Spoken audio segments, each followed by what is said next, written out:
ଗଣ୍ଡଗୋଳଟା କରିଛି ଯାତ୍ରା ପାର୍ଟିର ମ୍ୟାନେଜର ଯିଏକି ମୁନା ବାବୁ।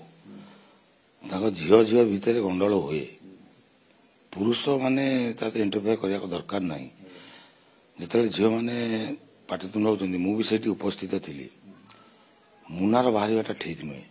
ମୁଁ ମୁନାକୁ ଅଟକଉଛି। ମୁଁ କହିଲି କ'ଣ ଝଗଡ଼ା ହେଇଥିଲା ସମ୍ପୂର୍ଣ୍ଣ ଭାବରେ କୁହନ୍ତୁ।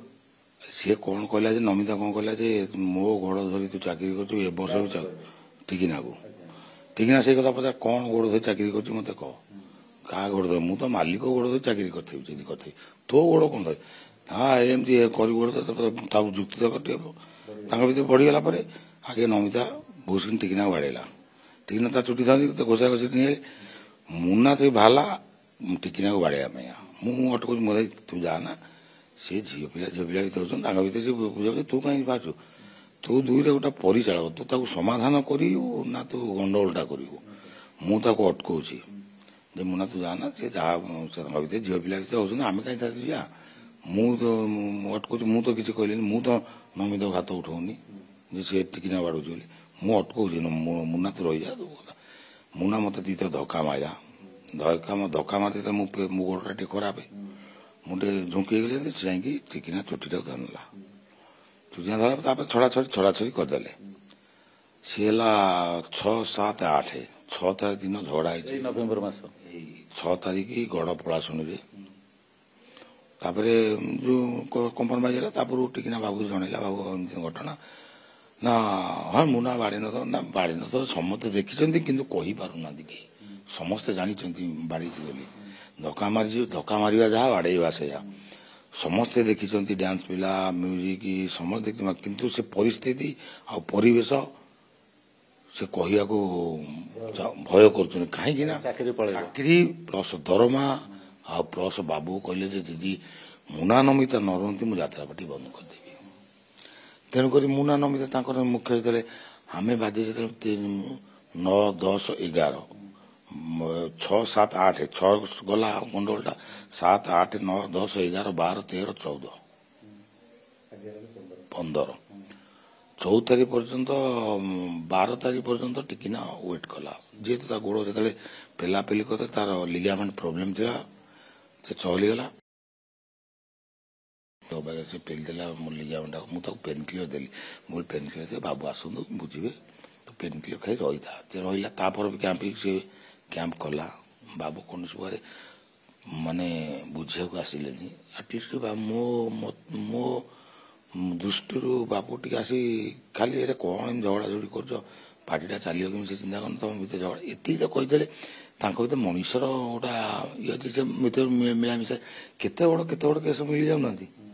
ଏଇଟା ବାବୁ ଆସିଲେନି, କ'ଣ କାମ ଥିବ ଯଦି ଆସିନଥିବେ ସେଇଟା ଛାଡ଼। ତାପରେ ଇଏ ଯେତେବେଳେ ପେଣ୍ଟିଂ ରୁମ୍ରେ ରହେ ବସେ ସେ କେସ୍ ପରେ, ତାପରେ 6, 7, 8 ହେଲା 9, 10, 11 କଥା କହୁଛି। ବସେ ତାକୁ ସବୁବେଳେ ଦେଖେ ଉର୍ଦ୍ଦଣ୍ଡି ସୀତା ହବ, ଏଥର ଉର୍ଦ୍ଦଣ୍ଡି ସୀତା ହେବି। ଏଗୁଡ଼ା ବି ପୋଷ୍ଟ କର ବିଲେଇ ମତେ ରାମ୍ପି ଦେଇଛି, ମୁଁ ଦେଖିଥିବେ। ସେ ତାକୁ ସବୁବେଳେ ଦେଖେଇ ପେଣ୍ଟିଂ ମୋ ପାଖରେ ବସ। ମୁଁ କହୁଛି ତ କାହାରେ ପାଟି ମୋ ପାଖରେ ବସ, ଯାହା କହୁଛନ୍ତି କିଛି କୁହନି ନା। ଏତେ କାନ ପାଖରେ ଆସି କହିଲେ କେମିତି ଶୋଇବା? ଯଦି କାନ ପାଖରେ ଉର୍ଦ୍ଦଣ୍ଡି ସୀତା ହେବି ହେ ହେ ହେ। ନାଟ ସମୟରେ ମାନେ ଯେମିତି ଗୋଟା ଫୁଟବଲ ଖେଳ ହେଉଛି, ଯେମିତି ଲୋକମାନେ ଏ ବାଡ଼ା ଏ ପିଟ୍ ପିଟ୍ ଯେମିତି ସେଇ ଟାଇପ୍ର ଗୋଟା ତାଙ୍କ ଭିତରେ ଲୋକଙ୍କୁ ସେ ତ ସମସ୍ତେ ତାର କାହିଁକିନା ତା କ୍ଷମତା ତାଙ୍କ ହାତରେ ଅଛି। ମ୍ୟାନେଜମେଣ୍ଟ ସବୁ କଳାକାରଙ୍କଠୁ ଆରମ୍ଭ କରି ମୁଁ କିନ୍ତୁ ଦେଲିନି। ମୁଁ କହିଲି କାହିଁକି ଦେବିନି? ମୁଁ କହିଲି ଯଦି ଆପଣ ମିଡ଼ିଆ ଭାଷା ମାନେ ମୁଁ କହିବି ଯେ ନା ଦେବର ଭୁଲ। ଲୋକମାନେ ତ ଭିଡ଼ିଓ ଦେଖୁଛନ୍ତି, ମୁଁ କେମିତି କହିବି ଯେ ଏଇଟା ଦେବର ଭୁଲ? ସେ ମୁଁ ହଁ ମାନୁଛି ସେ ସିନ୍ ଫେଲ୍ କରି ସେଇଟା ଭୁଲ, କିନ୍ତୁ ବାଡ଼େଇବାଟା ମୁଁ କେବେ କହିପାରିବିନି ଯେ ସେଇଟା ଭୁଲ। ସେ ବାଡ଼େଇବାକୁ ଯାଇକି ଲୋକମାନେ ଦେଖୁଛନ୍ତି ଭିଜୁଆଲଟା, ମୁଁ କେମିତି ନା ମୋ ମ୍ୟାନେଜର ନବାକୁ କହିଲେ ଭିଡ଼ିଓ ମୁଁ ଦେଖ, ଭିଡ଼ିଓଟା ବର୍ତ୍ତମାନ ଭାଇରାଲ ହେଇଛି, କିଛି ଦିନ ପରେ ସେଇଟା ଭେନିସ୍ ହେଇଯିବ। ତମେ କାହିଁକି ସେ ଭାଇରାଲ ଲୋକମାନେ ବହୁତ କମେଣ୍ଟ ମୋ ପୁଅ ମନା କରୁଛନ୍ତି, ନାଇଁ ବାବା ତମେ ଦିଅନି ବ୍ୟାଡ୍ କମେଣ୍ଟ ଆଉଛି। ମୁଁ ସେଇ ଦିନୁ ତାର ଆମ ଦି ଜଣଙ୍କୁ ରାଗ ରହିଲା। ଏମାନେ କ୍ରିଏଟ୍ କରୁ ସିଏ କ'ଣ ଦେ କ'ଣ ଛୋଟ ପିଲା, ଆମେ ତାକୁ ଶିଖେଇ ଦେବୁ। ସିଏ ସିନ୍ ଫେଲ୍ କଲା, ଆମେ ତାକୁ କ'ଣ ସିନ୍ ଫେଲ୍ କରିବାକୁ? ଆଉ ତା ଦେହରେ କାରଣଟା କ'ଣ? ଆଉ ତ କିଛି ନାହିଁ। ସିନ୍ ଫେଲ୍ କଲା ଆମେ କହୁ ସିନ୍ ଫେଲ୍, ଆମେ ବାଇଟା ଦେବୁ, ସେଇଟା କ'ଣ ଆମର ଭୁଲ? ଆମ ଇଚ୍ଛା ଆମେ ବାଇକ୍ ଦେଲୁନି, ସେଇଟା କ'ଣ ଆମର ଭୁଲ? କାହିଁକି ବାଇକ୍ ଦେଲେ? ଏମାନେ ହେଉଛନ୍ତି ନାଟ କ୍ରିଏଟ୍ କରିଛନ୍ତି। କିନ୍ତୁ ଦେବ ଯୋଉ ଯାତ୍ରା ପାର୍ଟିରୁ ଗଲା, ତା ଭିତରେ ସେଇ ପାର୍ଟି ଭିତରେ ଲୋକ ଅଛନ୍ତି ବି ତାକୁ ବିଦା କରିଛନ୍ତି। ସିଏ କହିଲା ଆମକୁ, ଦେବ ଯଦି ପ୍ରକୃତରେ ତା ମାର ପୁଅ ହେଇଥିବ, ଯଦି ପ୍ରକୃତରେ ସେ ମାଠୁ ଜନ୍ମ ହେଇଥିବ, ସିଏ ଯଦି ବାଇକ୍ ଶୁଣିକି କହିବ ଯେ ପ୍ରକୃତରେ ତାକୁ କିଏ ପଠେଇଛି, ସେ କାହା ସାଙ୍ଗରେ ଯାତ୍ରା ପାର୍ଟିରୁ ଆସିଛି, ଦେବ ଯାଇଛି ଆମେ ଜାଣିନୁ, ରାତି ଜାଣିନୁ, ଦେବ ପଳେଇଛି।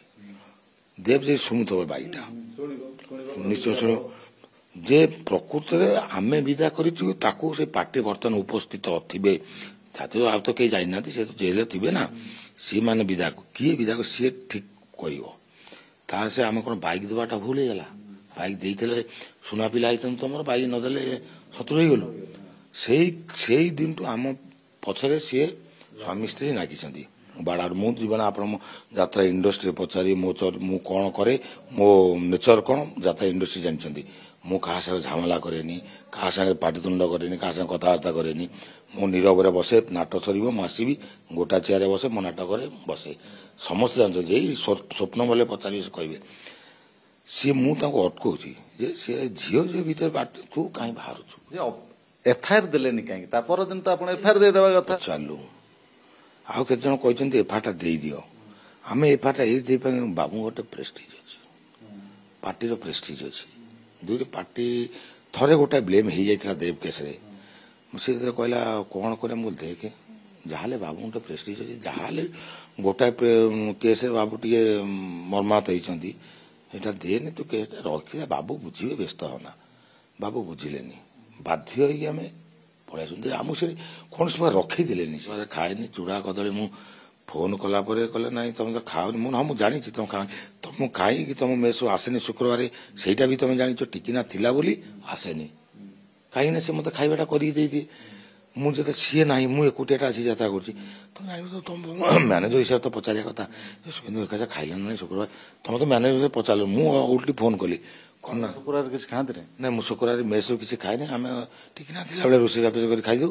ମୁଁ ଯେତେବେଳେ ଏକୁଟିଆ ଗଲି 2 ଦିନ ଯାତ୍ରା କରିବାକୁ, ଶୁକ୍ରବାର କ'ଣ କି ସନ୍ତୋଷୀ ମାଂସ, ଖଟା ଫଟା କିଛି ନା, ମୁଁ ଚୁଡ଼ା କଦଳୀ ମୋତେ ପଠେଇଲେ, କଞ୍ଚା କଦଳୀ, ମାନେ କଦଳୀ ଏଡ଼ିକି ଏଡ଼ିକି, ଏବେ ବି ଅଛି, ମୋର ଭିଡ଼ିଓ ଫଟୋ ବି ଉଠେଇଛି। ଖାଇବା ଯୋଗ୍ୟ କଦଳୀ ନୁହଁ, ଚିପି ହଉନି ପୁରା କଞ୍ଚା କଦଳୀ ମୁଁ ରଖିଛି।